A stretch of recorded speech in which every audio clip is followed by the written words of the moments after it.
Hey everyone, it's Valveless Alarm here, and just like you guys, just came out of watching E3 2011 and watching all the press conferences from Microsoft, Sony, and Nintendo, including, watching EA and Ubisoft, and those were very entertaining as well. But I just kind of just want to give my little 2 seconds, on these press conferences and just sort of my overall sort of feeling about it. When it comes to Microsoft, I think that they had really, in a way, them and Nintendo were sort of the wild card because Nintendo had their new console and Microsoft had basically almost like kind of nothing, it was like you didn't know what they had, it was like we knew that Gears of War 3 would be there and it would look great, and it did look great. The Halo 4 was kind of 50-50. If they weren't going to show it this year, they were definitely going to show it next year, so that was kind of like maybe, maybe not. We all kind of knew the Halo HD Combat Evolved would come out, and it did, and it does look great. And when they showed off, of course, Call of Duty Modern Warfare 3, they always show Call of Duty off in their press conferences, and once again, it looks great, and I'm expecting another really great game out of that series.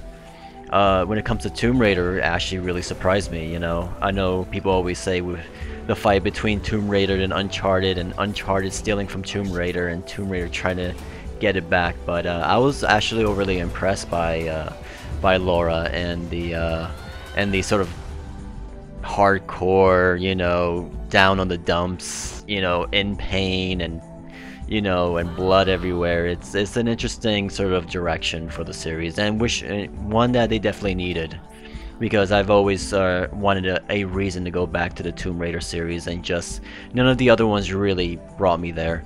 But this new one looks promising, and I'm definitely open to it.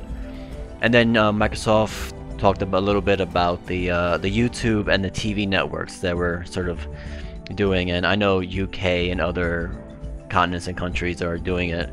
But when it comes to YouTube and Netflix, for people who perhaps don't know, if you go online to a website called PlayOn.com, you can actually download this software where you can actually watch YouTube, Netflix, Hulu, ABC, ESPN, everything off of your Xbox 360, PlayStation 3, and Wii.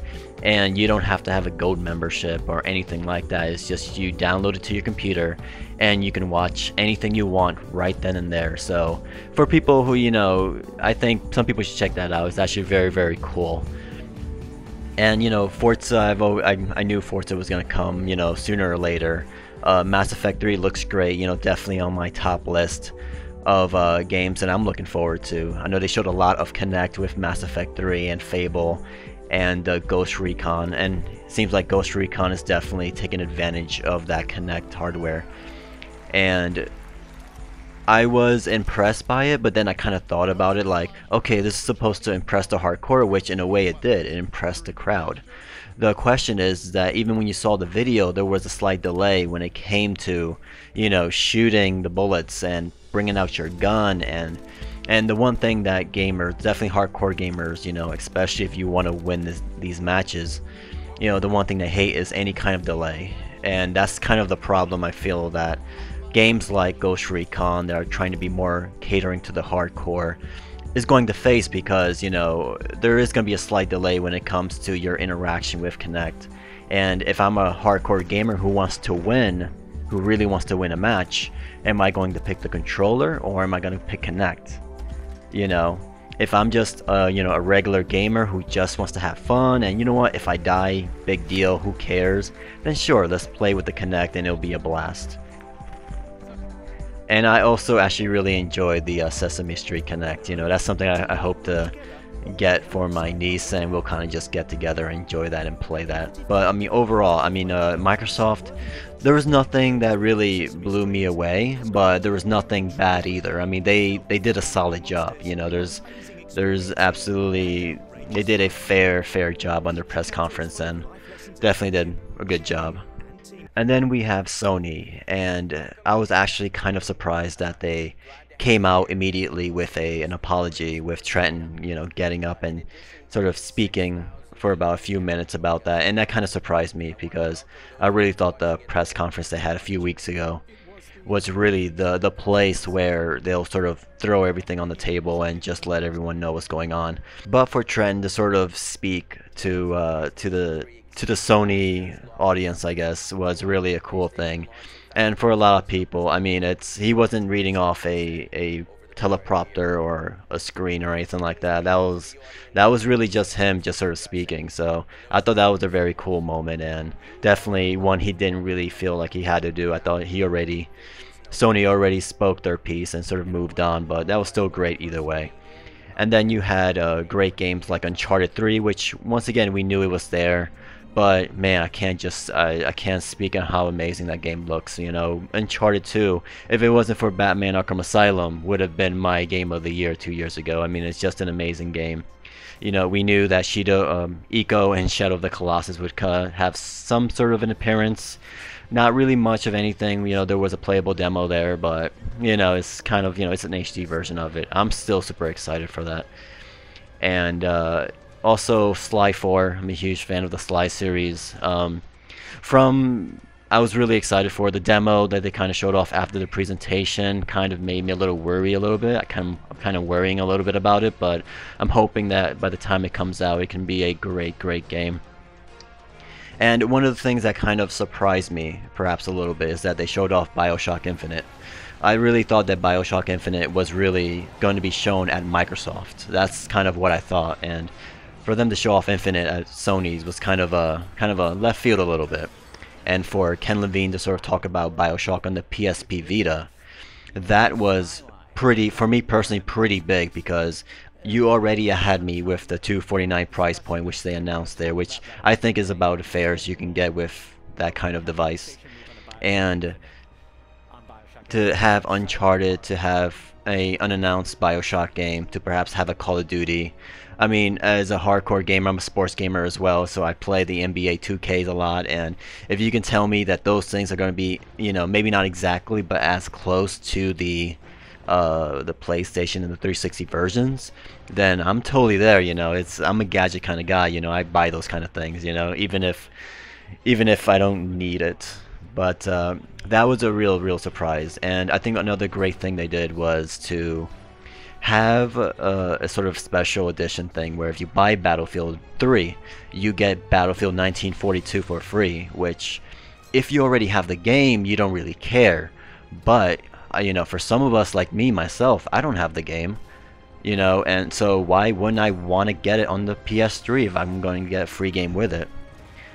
You know, and so did the BioShock as well. If you get the BioShock Infinite, you get BioShock 1 for free on the PS3 version, which is once again really cool. But if you get if you already have it, then it's not that huge of a deal, you know. But it was still a very cool thing that they're doing that, and they're really pushing that as well. And I mean, overall with the Vita, I'm really excited for it. You know, $249 is a pretty great price point for that, and I'm actually kind of stoked for it, as long as they have a solid networking that I can play with my friends pretty easily. Then that's you know, I'm actually really excited for that. So I think, you know, once again, Sony did a great job as well as Microsoft. Neither one really blew each other away, but you know, once again, Sony had the sort of advantage of having a little bit more games, you know, at the head of the pack already. So, but yet again, nothing really mind-blowing as well. So both of them very solid presentations.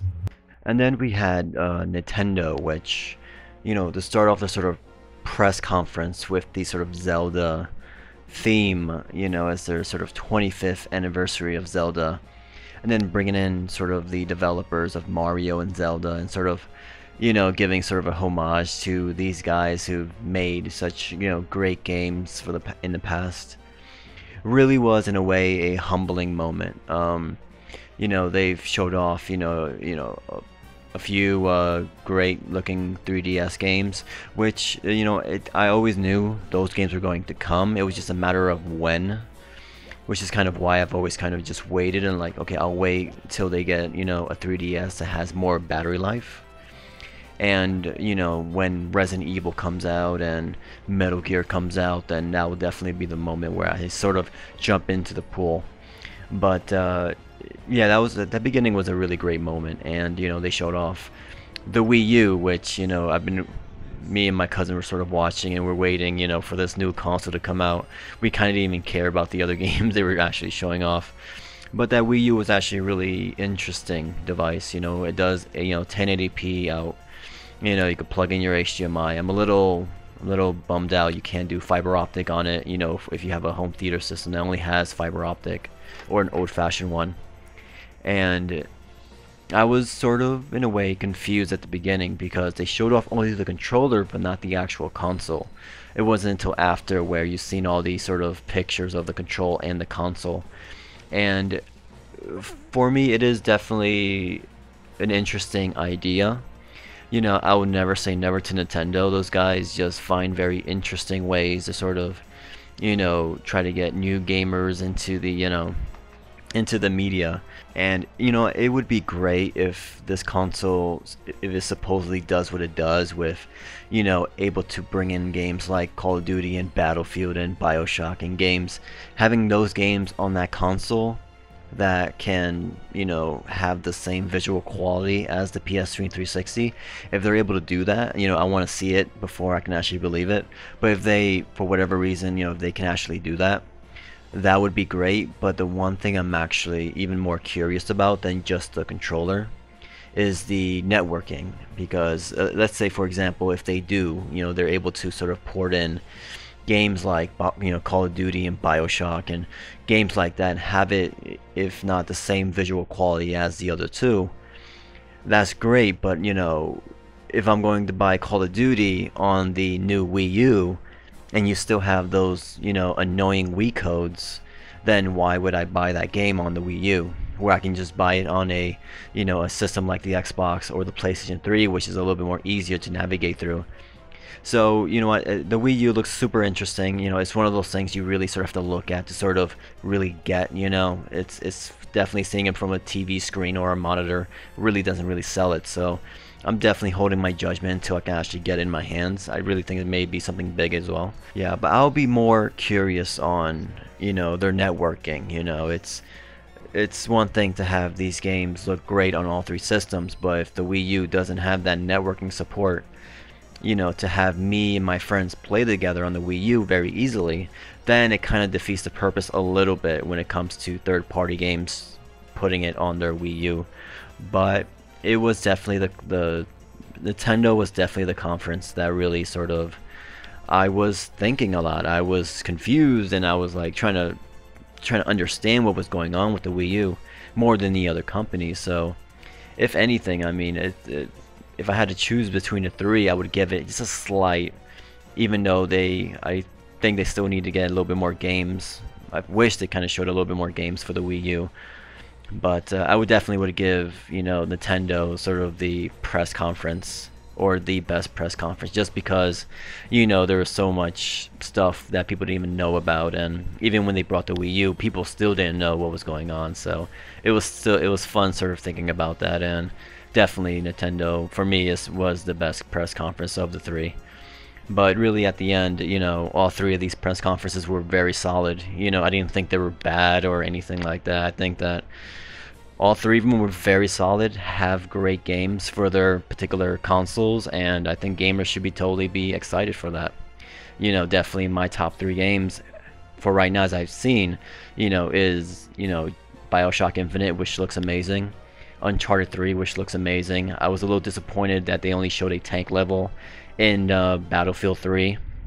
I was a little disappointed with that. They could have perhaps shown a better demo or another level, but who knows how far into the game they are with that game. So either way, it was fun watching E3 and experiencing with other people. So I mean, if you guys have any opinions on that, definitely let me know in the comments. Either way, thank you guys for watching and take care.